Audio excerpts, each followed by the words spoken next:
वरहमतुल्लाहि वबरकातुहू। हामिदा व मुसल्लियन अम्मा बाद।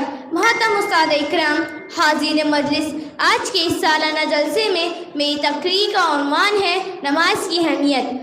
मोहतरम सामाईन, नमाज इस्लाम के 5 बुनियादी अरकान में से दूसरा अहम रुकन है। नमाज की फर्जियत पर सबका इत्तफाक है। नमाज जैसी अजीम इबादत हमारे नबी सल्लल्लाहु अलैहि वसल्लम को मेराज के मौके पर अता की गई। नमाज बंदे को अल्लाह से करीब और शैतान से दूर करती है। नमाज ये सारे अक्लमंद और बालिग मुसलमानों पर दिनों रात 5 मरतबा फ़र्ज है। नमाज की इबादत हमें हज की अदालत की याद दिलाती है। नमाज हमें वक्त की कदर करना सिखाती है। नमाज मोमिन को अच्छा इखलाक अदा करती है। मगर हैरत की बात यह है कि बच्चे ने शीशा तोड़ दिया, बच्चे को सजा मिल जाती है। बच्चे ने फर्ज गंदी कर दी, बच्चे को सजा मिल जाती है। बच्चों ने बड़ों की बात नहीं मानी, बच्चे को सजा मिल जाती है। बच्चा स्कूल वक्त पर नहीं जाता, बच्चे को सजा मिल जाती है। लेकिन बच्चा जब नमाज छोड़ दे तो बच्चे को सजा क्यों नहीं मिलती? बच्चा मस्जिद से दूर है, उसकी फिक्र क्यों नहीं होती? बच्चा नमाज से गाफिल है, उसको मार क्यों नहीं पड़ती? याद रखिए, ये नमाज जिसे आज हम मामूली इबादत समझते हैं, जिससे आज माँ बाप बच्चे बूढ़े जवान सभी गाफिल नजर आते हैं, जबकि यही एक मोमिन की पहचान है। यही नमाज हमारे नबी सल्लल्लाहु अलैहि वसल्लम की आंखों की ठंडक है। यही नमाज मोमिन और काफिर में फर्क करने वाली चीज है। यही नमाज जन्नत में ले जाने का जरिया है। यही नमाज बंदे को उसके रब से बातचीत करवाती है। मोहतरम सामाईन, आखिर जब दीन इस्लाम में नमाज की इतनी अहमियत है, इतनी अजमत है, इतनी फजीलत है, तो फिर हम अजान की आवाज़ सुनकर मस्जिद की तरफ क्यों नहीं पलटते? हम हय्या अला सलाह व हय्या अला फलाह के दाएं सुनकर मुअज्जिन के पुकार पर लब्बैक क्यों नहीं कहते? हम अपने सजदों से मस्जिदों को आबाद क्यों नहीं करते?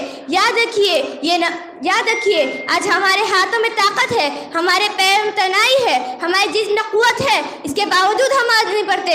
एक दिन ऐसा आएगा जब हम बूढ़े हो जाएंगे, हमारी हड्डियां कमजोर हो जाएंगी, हम अल्लाह के सामने झुकना चाहेंगे, रुकू और सजदा करना चाहेंगे, लेकिन उस वक्त हमारी हड्डियां कमजोर हो चुकी होंगी, हम झुक नहीं सकेंगे, हम नमाज में सही से बैठ नहीं सकेंगे। इसलिए अपनी इस ताकत को, अपनी इस तमन्नाई को कीमती समझिए और नमाजी बन जाइए। नमाज से दिल को सुकून हासिल होगा, नमाज से अल्लाह की मोहब्बत नसीब होगी, नमाज से दिलों में नूर पैदा होगा, नमाज से घरों में दीनदारी का माहौल बनेगा।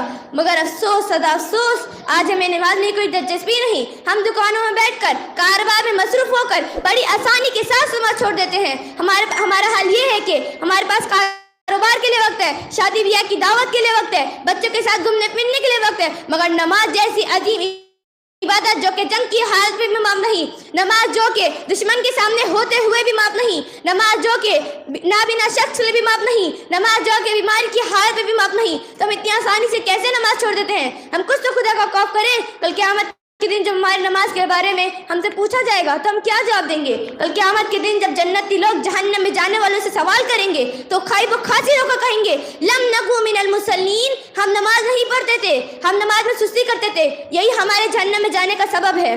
किसी शायर ने क्या खूब कहा है, मस्जिद तो बना ली शब भर में ईमान की हरारत वालों ने, मस्जिद तो बना ली शब भर में ईमान की हरारत वालों ने, मन अपना पुराना पापी है, बरसों में नमाजी बन ना सका।